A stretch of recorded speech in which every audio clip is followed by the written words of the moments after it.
Labadiena visiems. Šiandien noriu susipažinti jūs su tokia Kaggle platforma. Kas tai yra, kas tai per platformą ir ką su ją galima daryti. Tai turiu paruošęs tokius mini aprašymus. Kaggle yra platforma, kuri skirta duomenų mokslininkams ir mašininio mokymosi entuziastams. Toliau aš čia neskaitysiu. Prie Kaglo priskirtas yra ngrokas. Jį būtina turėti, nes tai įrankis, kuris leidžia jums saugiai ir greitai patekti į vietinį serverį, internetą ar saugų tunelį. Žodžiu, jūs gaunat savo tunelį, per kurį galite eiti į būtent dirbtinio intelekto interfeisą. Ir Forge Web UI naudojamas dirbant su dirbtiniu intelektu, modeliais ir web programomis. Ši sistema optimizuoja resursų valdymą ir leidžia efektyviai naudoti vaizdo plokštės atmintį. Su šitais dalykais, kaip aš jūs ir supažinau, bet procese jūs suprasit, kas tai yra. Dabar mes esam Kaggle sistemoje. Prieš tai, kad prisijungti prie Kaggle sistemos, jūs galit prie savo Google paskyros, tiesiog įvedat Kaggle, taip, ir pavyzdžiui, aš pabandysiu gal persijungti į banginės, o čia įvesit Kaggle.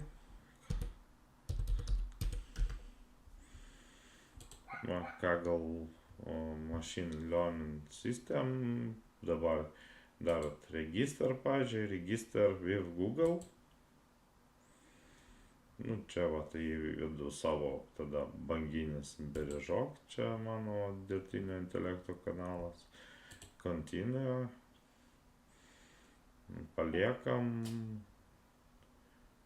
Next. Agree, aišku. Ir jūs esat jau Kaggle sistema. Taip. Dar ką jums reikia padaryti, tai nueiti į settingsus ir jo email tai yra, bet reikia padaryti phone verification. Kadangi aš ant antro telefono negaliu padaryti tai jūs padarykit ant savo būtinai. Ir dar galim padaryti verify my account irgi. Tai čia netaip būna, netaip būtina, bet šitą funkciją phone verify būtina. Bijos jums Kagglas neveiks. Gerai, tada prieinam prie mano Kagglo čia ir aš norėsiu jums šiandien pristatyti Forge interfeisą kartu su Flux modeliu. Aš esu parsisiuntęs būtent notebooką Flux Forge ir dabar bandysim mes jį įdiegti. Kaip įdiegti? Dar yra GPU, matot, pas jūs. Tai 30 valandų duoda naudotis į savaitę. GPU modelį aš jums parodysiu. Taip, darom create, new notebook. Dabar file, import notebook, browse, Flux Forge. Taip, import, laukiam.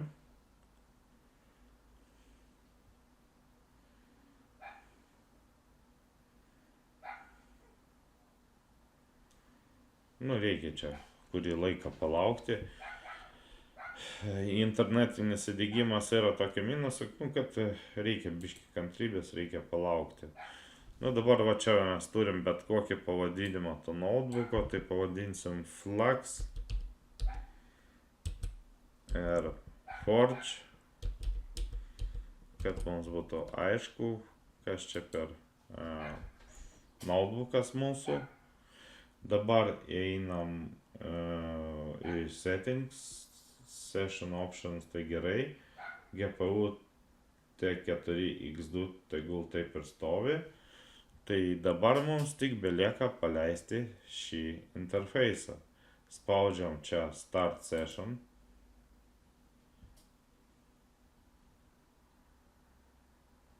Laukiam, kol jis pasidarys žaliu. Jeigu bus per ilgai, aš gal pakarpysiu video, o gal jeigu bus viskas normaliai, tai nereikės man ir karpyti video. Gerai, dabar spaudžiam pirmą eilutę, tai čia mes instaliuojam patį Forge'ą. Spaudžiam, va, tai labai greitai suinstaliavo, matot, sustojo tą rodiklytę. Dabar mums reikia instaliuoti visus, kaip sakant, priklausomybės Forge'o requirements. Tai dabar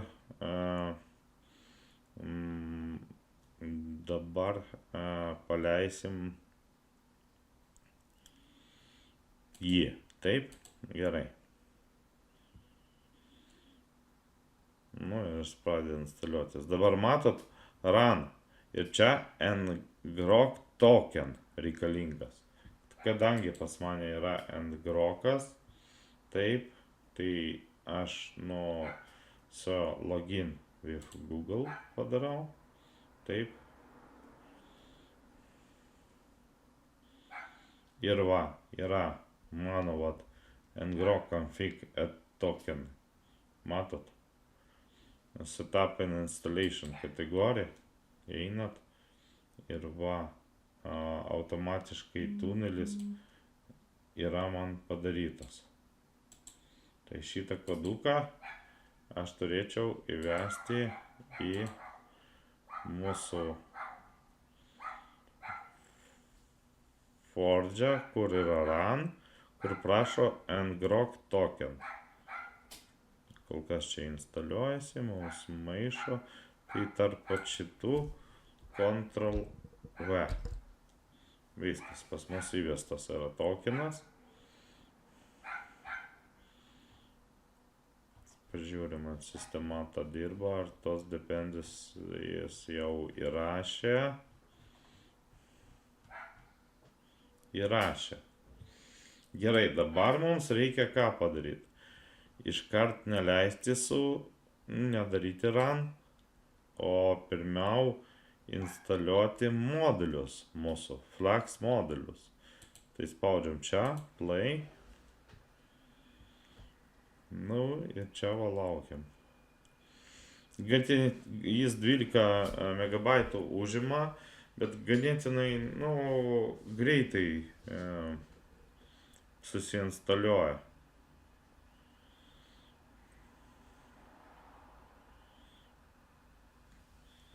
40, 49, 50, aišku, reikia palaukti, bet, čia nėra nieko tokio.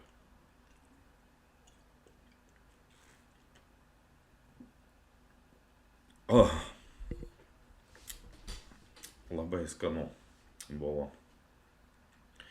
Labai tokia karšta diena, gerai gerti nealkoholinį alų. Aišku, iš kur žinot, gal aš čia pripilęs alkoholinį alų, dabar šneku su jumis, geriu ir šneku su jumis. Tiek to. Tai pas mus, va, kaip matot, modeliai susiinstaliavo. Ir dabar einam prie run ngroko.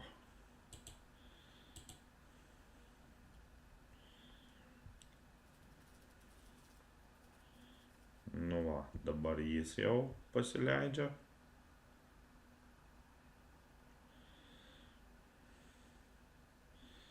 Rašau successfully build. Pažiūrėsim, kaip čia successfully. Dar reikia palaukti, kol jis užsikraus. Čia ne viskas. Matot, installing clip, jis turi instaliuotai.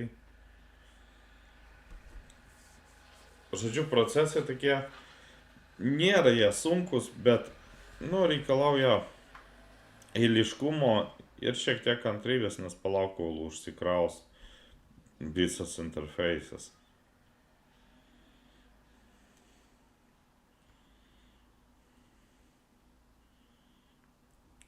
Taip, tokios vat lentelės, man atrodo, mes jau užsikrausim. Va, tiesiog reikėjo biškį palaukti mums. Va, yra dabar Forge interfejsas. Būtent persijungsim prie Flux. Taip.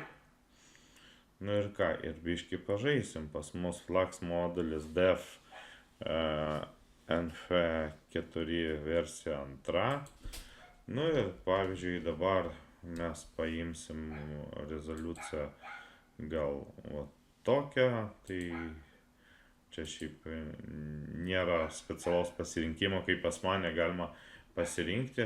Nu, pavyzdžiui, padarom Full HD kokį 1980 ant 1080. Taip. Ir padarom kokią Dark Woman with green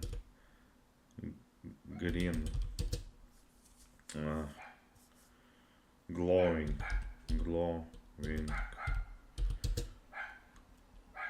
eyes in dark fantasy forest. Nu va, man atrodo, gal šito užteks. Čia sampling step yra 20 teisingai padaryta.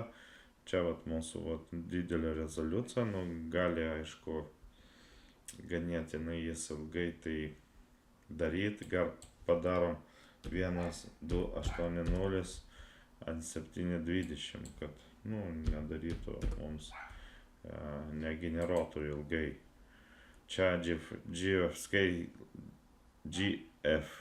skailas išjungtas, tas, kuris atsako už negatyvius tekstus, tekstinius promptus, o šitas jau specialiai nustatytas būtent Fluxui.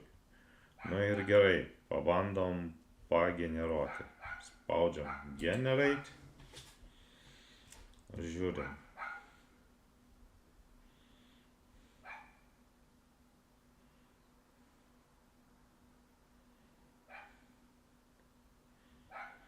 Laukiam.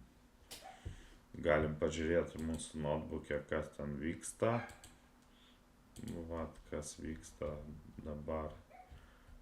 Būtent, kur mes paleidę raną. Ranas iki šiol eina. Ir va, matot, jau jis pradeda generacijas. Su šitu notebooku atrodo pirmiau taip viskas sudėtinga, po to galima modifikuoti savo modelius, įdėti. Šitą aš galėsiu išmokinti jūs būtent per savo kursus. Tikrai nieko neprarasit, junkitės prie mano kursų, registruokitės, aš galėsiu išmokinti jūs daugybę įdomių dalykų, daugybę įdomių dirbtinio intelekto valdymo galimybių. Žodžiu, junkitės prie mano kursų ir tikrai patikėkit, nenusivilsit, kurią informaciją aš suteiksiu jums. Nu va, matot, jau generuoja mums vaizdelį. Aišku, nėra tokio greičio, kaip pavyzdžiui būtų pas mane, taip iškart vietoj tas Fluxas. Jeigu palyginus, tai irgi paleisiu aš čia Fluxą. Taip, tai Forge turiu omeny, bet ten yra pas mane integruotas Fluxas. Tai matot čia, reikia palaukti, kad susigeneruotų taip kažkoks vaizdas. Arba mes galim dabar sugeneruoti woman with red jacket, pavyzdžiui, jacket. Ir čia atsidarė dabar mano Forge'as.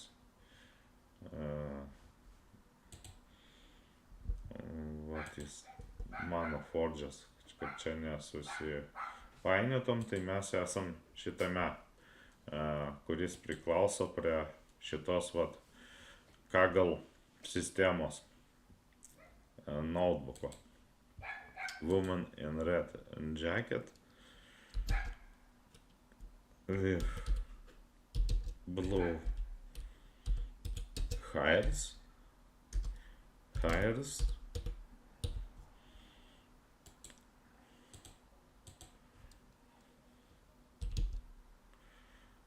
Standing in the park kokį.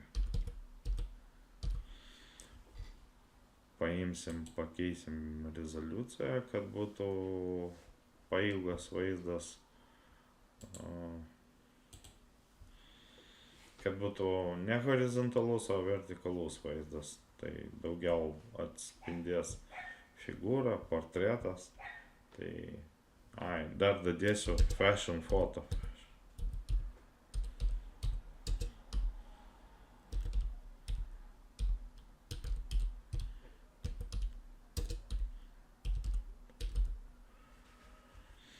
Gerai, spaudžiam generate. Noriu, jeigu tokį patį promptą padaryti pas mane viduje, vat, mano grinai Flux. Pas mane dar modelis, kuris generuoja per 8 stepus. Tai va, čia generacija. Žiūrim ir čia generacija. Čia pas mus kaip ir jį prasidėjo. Dabar čia pas mus jungia modelį, jungia visus tos Schnell dalykus. Čia text encoderius. Ir tada pradės generuoti. Nu va, dabar pas mane jau prasidėjo ta generacija. Čia dar generuojasi. O pas mane jau jį toj baigsis.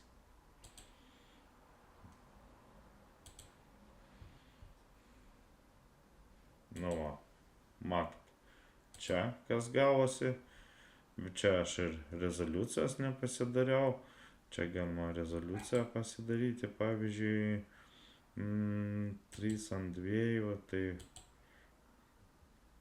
2:3, o taip, 3:2. 2:3 čia gaunasi, taip neteisingai rodo.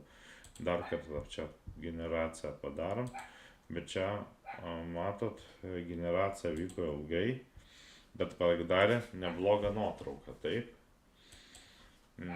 Pavyzdžiui, gal padarėm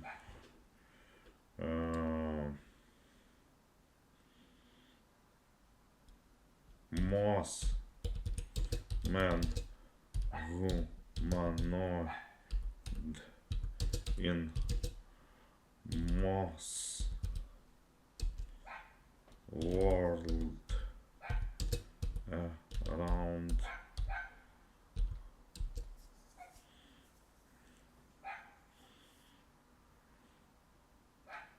and around ambient blue light, pavyzdžiui. Ar pasirinksim rezoliuciją gal vat kaip kino rezoliuciją. Dar padarysim gal cinematic tegul būnas. Generate.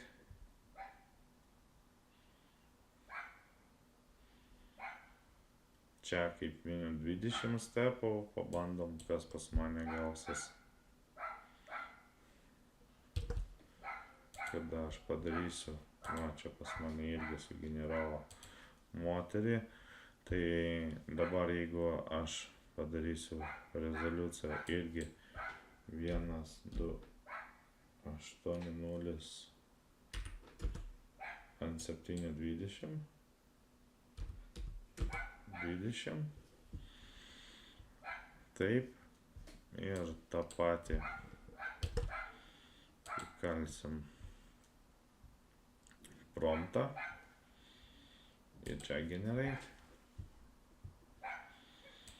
Čia va pas mus 50%, 60%. Pas mus jau ten 13.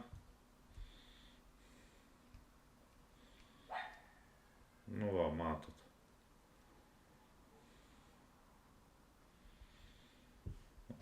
Kiekvienas modelis generuoja va savai, ne? Šitas, kuris turi 20 stepų, tai padaro savai, kitas dar savai, galima dar čia pageneruoti.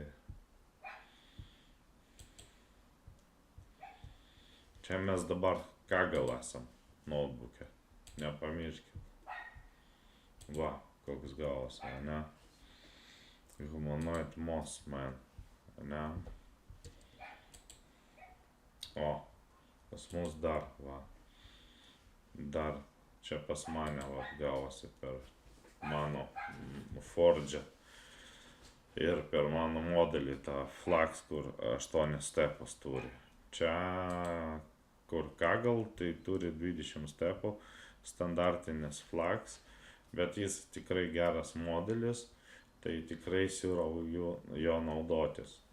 Dabar kaip išjungti viską, tai dabar išjungiam mūsų tą Stable Diffusion, einam į Forks Notebook, taip, atsiminkit tą Forks Notebooką, atsiprašau, Flux Notebooką, Flux Forge Notebooką galit pasisiųsti pas mane, aš palinksiu linką į G-Drive'ą ir aš manau gal dar paliksiu linką su Live Portrait, irgi atvira. Tai kas matėt praeitą mano paskaitą su Live Portrait, tai man atrodo žinot ką daryti. Tai gal aš pridėsiu ten po to thumbnailą, pažiūrėsim. Bet pas jūs dabar bus komentaruose atviri, tai atviras bus Flux Forge notebookas ir Live Portrait irgi atviras. Jį tiesiog išekstraktinti ir galima naudotis. Jau matot, jau daug šneku ir pradeda pintis liežuvis. Taigi, ką, viso gero.